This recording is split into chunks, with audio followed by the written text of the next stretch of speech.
മാത്രമാണ് ബാധ്യമാണെന്ന് advocate general പറഞ്ഞു. അങ്ങനെയാണ് അതിൻ്റെ വിധി പറയുന്നത്. മുഖ്യമന്ത്രിയുടെ നേതൃത്വത്തിലുള്ള യോഗം വിളിച്ച് ചേർത്തു, സംസാരിച്ചു, ചർച്ച ചെയ്തതിന് ശേഷം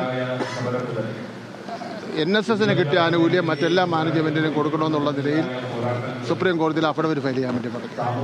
അങ്ങനെ അഫിഡവിറ്റ് ഫയൽ ചെയ്തു. സീനിയർ അഡ്വക്കേറ്റ് ജനറലിനെ എൻഗേജ് ചെയ്തു. കേസ് ഒരു പ്രാവശ്യം വന്ന് മാറ്റിവെച്ചു.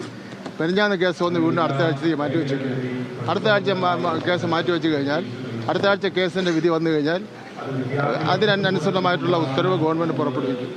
ഇതൊരു രാഷ്ട്രീയ വിഷയമാക്കി മാറ്റുന്നതിന് വേണ്ടി തെരഞ്ഞെടുപ്പ് കാലഘട്ടത്തിൽ ഒരു പ്രശ്നം ഉണ്ടാക്കുന്നതിന് വേണ്ടി ചിലർ ശ്രമിക്കുന്നുണ്ട്. ഇതൊരു രാഷ്ട്രീയ പ്രശ്നമേ അല്ല. ഇത് കോടതിയും നിയമവുമായിട്ട് ബന്ധപ്പെട്ടുള്ള പ്രശ്നമാണ്. ഇത് അവർക്ക് അർഹതയായിട്ടുള്ള ആനുകൂല്യം തടഞ്ഞു വയ്ക്കുന്ന പ്രശ്നമേ ഇല്ല. ഗവൺമെൻറ് അങ്ങനെ ഒരു നിലപാട് സ്വീകരിക്കുന്ന പ്രശ്നമേ ഇല്ല. പരിശുദ്ധ ബാബ പറഞ്ഞിട്ടുണ്ട് വളരെയധികം ക്രൂരതയാണെന്ന്. എന്താ പരിശുദ്ധ ബാബ പറഞ്ഞിട്ടുണ്ട് മാത്രമല്ല അക്കാര്യത്തിൽ കളവ് പറയുന്നത് തീർച്ചയായിട്ടും അതൊരു ശരിയല്ലല്ലോ. ഞാൻ എന്തായാലും അദ്ദേഹം പറഞ്ഞു, ഞാനും പറഞ്ഞു, ഇന്നലെ അദ്ദേഹം പറഞ്ഞു, ഞാനും പറഞ്ഞു. ഇപ്പം വീണ്ടും എനിക്കിപ്പോൾ ഇത് തെളിയിക്കപ്പെടാനൊന്നും കഴിയില്ല. അദ്ദേഹം പറഞ്ഞിട്ടില്ലെങ്കിൽ അത് നല്ല കാര്യം. പറഞ്ഞത് തെറ്റായിപ്പോയെന്ന് തെളിയിക്കുന്നതാണല്ലോ പറഞ്ഞില്ല എന്ന് പറയുന്നത്. എല്ലാ ഭാഗത്തുനിന്നും വലിയ എതിർപ്പ് വന്നപ്പോൾ അദ്ദേഹം അതിൽ നിന്ന് പിന്മാറുന്നതിന് വേണ്ടി ശ്രമിക്കുന്നു.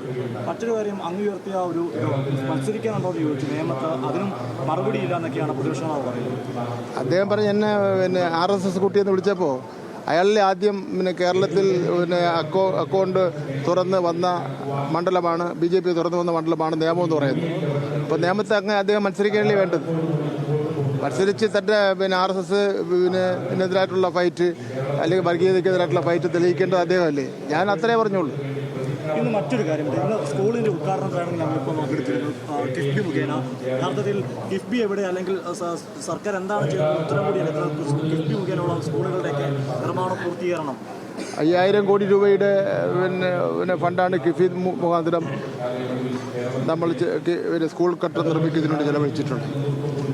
55,000-ഓളം വരുന്ന സ്മാർട്ട് ക്ലാസ് റൂമുകൾ ഉണ്ട്. നിരവധി സ്കൂളുകളിൽ ലിഫ്റ്റുണ്ട്. നിരവധി സ്കൂളുകൾ എയർ കണ്ടീഷൻ സംവിധാനമുണ്ട്. അങ്ങനെ ഇന്നൊരു ഇൻ്റർനാഷണലായിട്ടും നാഷണലായിട്ടും മത്സരിക്കുന്നതിന് വേണ്ടി കഴിയുന്ന ഒരു സംവിധാനങ്ങളാണ്, അടിസ്ഥാന സൗകര്യങ്ങളാണ് നമ്മുടെ ഗവൺമെൻറ് സ്കൂളുകളിൽ ഒരുക്കിയിട്ടുള്ളത്. നമ്മുടെ ഈ സംസ്ഥാനത്തെ അധ്യാപക വിദ്യാർത്ഥി അനുപാതം കുറയ്ക്കാൻ സർക്കാർ ശ്രമിക്കുന്നു.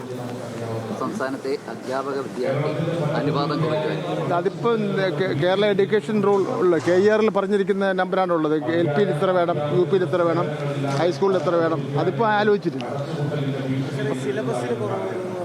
സിലബസിൽ 25% കുറയ്ക്കാൻ വേണ്ടി തീരുമാനിച്ചിട്ടുണ്ട്. എന്ന് വെച്ചാൽ ഉള്ളടക്കത്തിൽ കുറവ് വരുന്നില്ല. കുട്ടികൾക്ക് വലിയ ഭാരം നിറഞ്ഞ പുസ്തകം കൊണ്ടുപോകാൻ വലിയ പ്രയാസമായിരിക്കും. അധ്യാപകർക്ക് ഞാൻ സിലബസിൽ പറഞ്ഞിരിക്കുന്ന മുഴുവൻ കാര്യവും പറഞ്ഞു തീർക്കുന്നതിന് വേണ്ടി കഴിയാത്ത സാഹചര്യം വന്നിരിക്കുന്നു. അപ്പോൾ അതുകൊണ്ട് കരിക്കുലം കമ്മിറ്റി അംഗീകരിച്ചു കഴിഞ്ഞു. 1 മുതൽ 10 വരെയുള്ള ക്ലാസ്സുകളിൽ ഒരു 25% പാഠഭാഗങ്ങൾ കുറയ്ക്കാൻ വേണ്ടി തീരുമാനിച്ചിട്ടുണ്ട്. എന്നതുകൊണ്ട് പഠിച്ചുകൊണ്ടിരുന്ന പാഠഭാഗങ്ങളുടെ പ്രധാനപ്പെട്ട കാര്യങ്ങളൊന്നും കുറവ് വരുന്നില്ല. ഓക്കെ. ഭിന്നശേഷി സമരത്തിലടക്കം വിവിധ വിഷയങ്ങളിൽ മന്ത്രി V ശിവൻകുട്ടി സംസാരിക്കുകയായിരുന്നു. ഒപ്പം പ്രതിപക്ഷ നേതാവുമായുള്ള വാക്പോര് അതിലും സംസാരിക്കുന്നുണ്ടായിരുന്നു, പ്രതികരണം നടത്തുന്നുണ്ടായിരുന്നു. മന്ത്രി എന്തുകൊണ്ട് പ്രതിപക്ഷ നേതാവിനെ നിയമത്തേക്ക് മത്സരിക്കാൻ ക്ഷണിച്ചു എന്ന കാര്യത്തിലും ഒരു വിശദീകരണം നൽകുന്നുണ്ടായിരുന്നു.